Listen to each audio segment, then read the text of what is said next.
Okay, so now let's move on to empirically solvable problems. Okay, I've drawn a little circle here.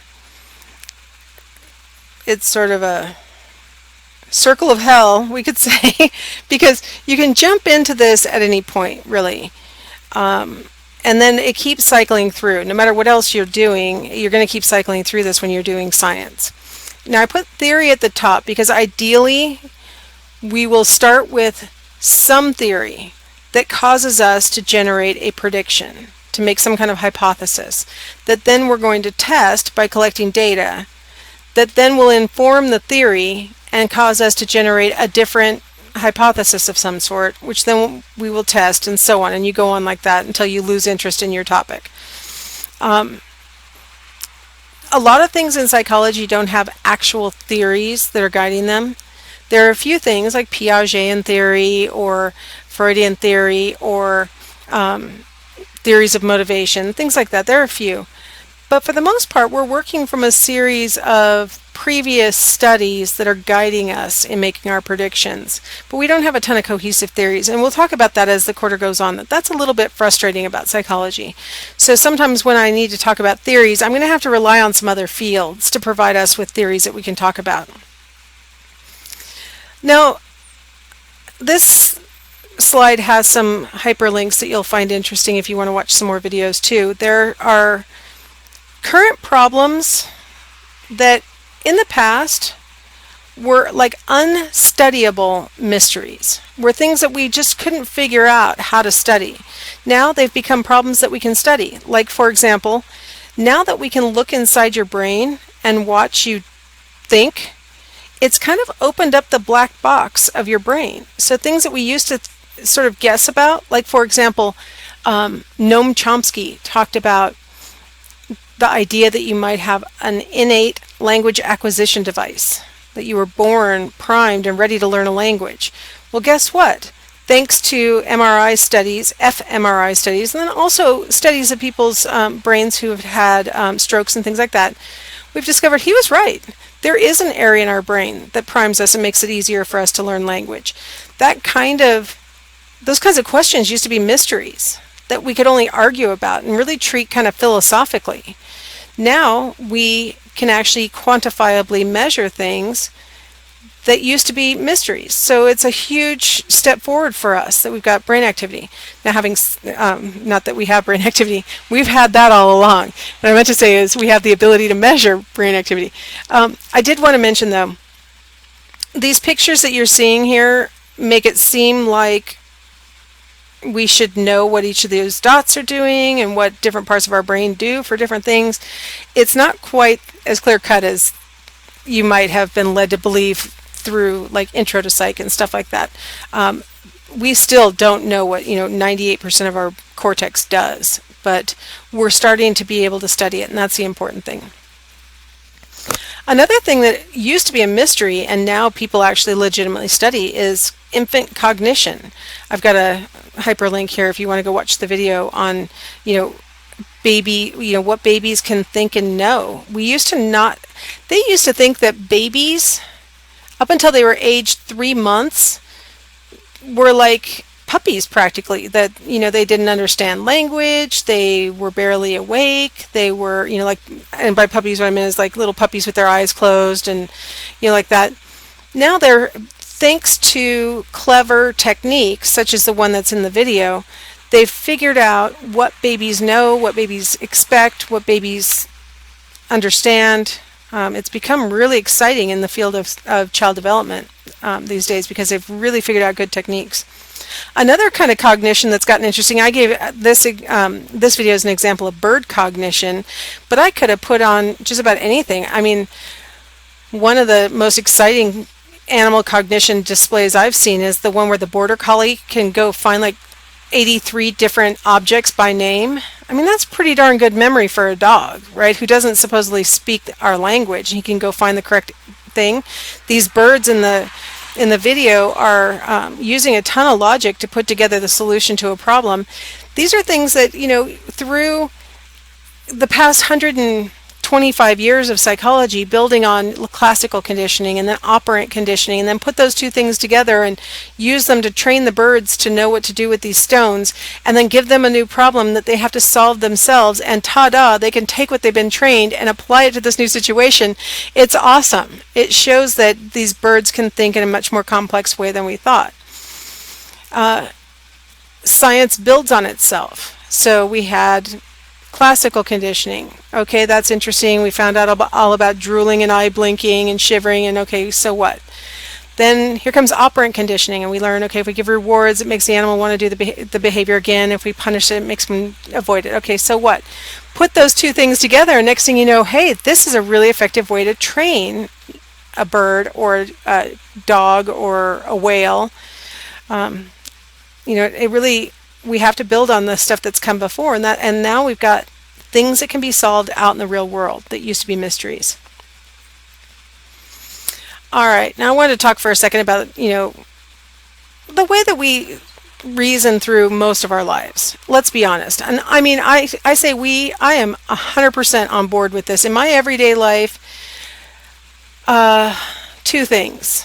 If you're the logical one in the room and everybody else is being fanciful, if everybody's talking about, I don't know, some kind of, I was at my in-laws' house over Christmas break, and my sister-in-law was talking about how her mom, who died in 1998, comes to visit her periodically, and she can feel her, and sometimes when she wakes up in the middle of the night, she feels like she's standing next to her bed. I'm like, I'm not going to say anything because nobody wants me to be going, nah, when everybody else is going, wow, that's so cool. So, sometimes it's best to just go with the seeming appearance of folk wisdom, even if you don't agree because everybody else finds you annoying. That's one thing.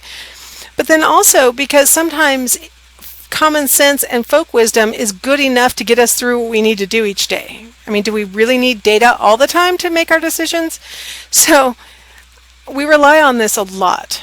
The big message that I wanted to make with this slide is really how it's limited when we're trying to explain the kinds of things we're trying to explain in science, in psychology. So this little link takes us to an applet, and so I'm going to show it to you. And if we were in class, I would make you guys get into pairs until apparently this doesn't want to go to my Let's Make a Deal applet. I thought that was just a problem in the classroom. Huh. What's the problem with that? Okay, no problem. This happens in class all the time too, so you guys are getting the real experiment, the real live presentation effect. All right, so what I normally would like to do is have you guys do this in partners and actually collect your own data, but we're not in class and you don't necessarily have a partner. So I can show you how it's done, and if you want to test it with somebody else, then you can. All right, let's see if this one will run. There we go. Okay, so Let's Make a Deal happens to be back on the air, so maybe you've seen it on TV, but it's in the morning and maybe you don't watch TV. The idea in Let's Make a Deal is that you, as the contestant, pick one of the doors. Behind one of the doors is a car, and behind two of the doors is a goat. So of course, I assume you want the car, not the goats, because it makes it a lot easier if you want a goat. Okay, so let's pretend like you want the car. I'm going to go ahead and I'm just going to pick one every time, and then half the time I'll stay and half the time I'll switch. How's that? Okay, so I picked one. Now they've shown us that there's a goat behind number 3. Now the question is, do I want to stick with 1 or do I want to switch to 2? Okay, now here's the moment of common sense. If you're like me, you're saying to yourself, it doesn't matter. You can stay, you can switch, doesn't matter, it's a 50-50 deal. Of course, I wouldn't be showing this to you if it was that simple, so obviously that's not the right answer. But the thing is, when I picked 1 as my door, there were 3 to pick from. So I think we can all agree each door had a 33% chance of having the car behind it when I first picked. Okay. Now my common sense says, okay, so now that that guy is not a car, one of these two has the car, so it's 50% chance behind here, 50% chance behind here. That's my logic. Okay, I'm going to stay. I'm going to use my gut. I'm going to stay and see what happens. Oh, I got the goat. Okay, and you got to love this. Loser. Okay, so I stayed and I lost. Okay, now let's think like a statistician. I'm going to pick 1 again. I have a 33% chance that the car is behind number 1. Okay, it's not behind number 3 again. The statisticians say that when I picked number 1, it had a 33% chance of containing the car and a 66% chance of not containing the car. So that no matter what else is going on, I have double the chance of being right if I switch. Let's test it. See, I lost. Okay, now see, that hurts, right? I was on it and I moved away. That's the reason why people stubbornly cling to number 1. They say, well, if I'm on it and I move, I'm going to be really bummed out. So I'm just going to stick with it because it's 50-50 and it doesn't matter. Okay, now I've done 1 of each trial. Now I'm going to just sit here and I'm going to do 4 stays and I'm going to do 4 switches and let's see what ends up happening. And I'm not going to think anymore. I'm not going to use my common sense. I'm going to instead put all my eggs in the empirical data basket. I'm going to test the hypothesis that if I switch, I have a better chance of winning. Okay, so here goes my series of 4 switches. Okay, that's interesting. Why are you telling me that? That's odd. Okay, oh, well, I don't have to admit anything because you guys aren't here, but I was accidentally right-clicking. So, oops. Okay, so that was number 1. I'm going to switch to number 3. And I'm not even going to watch too much. I'm just going to go ahead and just keep play again. 1, switch, play again. 1, switch, play again. 1, switch. Okay, so that was my 5th switch, and I believe I won 3 out of the 5 times, if I counted it correctly. Now I'm going to stay. So I already have 1 stay with a lose. So let's see what happens if I do 4 more stays. Lost. 1. Lost. 1. Okay, so I got 2 out of 5 when I stayed, and I got 3 out of 5 when I switched. Now, you might be thinking to yourself, that doesn't seem like enough evidence to make me decide if I'm ever on Let's Make a Deal that I'm going to switch. What I do in class is I have the students get into pairs, and one of the people is the researcher, is Monty Hall, and they decide what the correct answer is for each of 10 trials.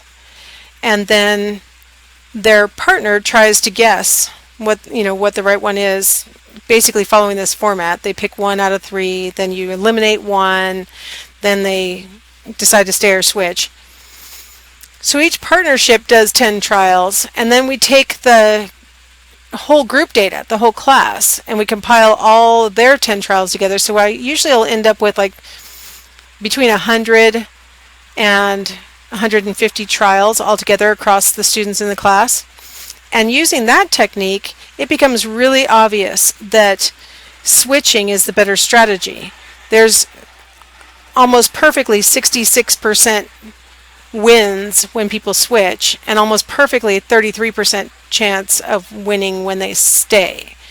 My folk wisdom gets blown away by it every single time, because every single time I think, okay, this is the time that it's not going to work. But I have never once had a quarter where you didn't do better by switching than you did by staying over the long run.